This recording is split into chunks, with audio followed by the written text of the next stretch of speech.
Israel பார்வையாளருக்கு முதற்கண் வணக்கங்கள். ஷூஃபா என்ற அமைப்பானது குறிப்பாக டோச்ச டெலிகம்யூனிகேஷன் மற்றும் வோடாபோன் என்று சொல்லப்படுகின்ற தொலைத்தொடர்பு திணைக்களங்களால் வழங்கப்படுகின்ற தரவுகளை சேகரித்து வைக்க முடியும் என்று ஜெர்மனியின் மாவட்ட நீதிமன்றமான டுசல்டோவானது ஏற்கனவே தனது தீர்ப்பில் கூறியிருந்தது. இதேவேளை பொதுமக்கள் நுகர்வோர் பாதுகாப்பு அமைப்பு சொல்லப்படுகின்ற சொல்லப்படுகின்ற அமைப்பானது இந்த வோடாபோன் என்ற அமைப்பானது தனது வாடிக்கையாளர்களுடைய தரவுகளை ஷூஃபா என்ற அமைப்பில் பதிவு செய்ய கூடாது என்று வழக்கொன்றை தாக்கல் செய்திருந்த நிலையில் டுசல்டோவில் உள்ள மாவட்ட நீதிமன்றமானது வோடாபோன் என்ற அமைப்புக்கு ஆதரவான முறையில் தீர்ப்பு ஒன்றை வழங்கியிருந்தது.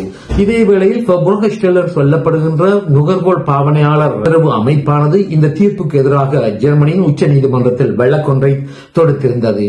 இந்த வழக்கை விசாரித்த இந்த ஜெர்மனியின் உச்ச நீதிமன்றமானது வோடாபோன் என்ற அமைப்பானது தமது வாடிக்கையாளர்களின் தரவுகளை ஷூஃபா என்ற அமைப்புக்கு பரிமாற்றம் செய்ய முடியும் என்று தீர்ப்பு வழங்கியிருக்கின்றது. வோடாபோன் என்ற அமைப்பானது ஒரு நுகர்வோர் கூடுதலான பெறுமதியான கைத்தொலைபேசிகளை தம்மிடம் வேண்டிட்டு மோசடியில் ஈடுபடுவார்கள்.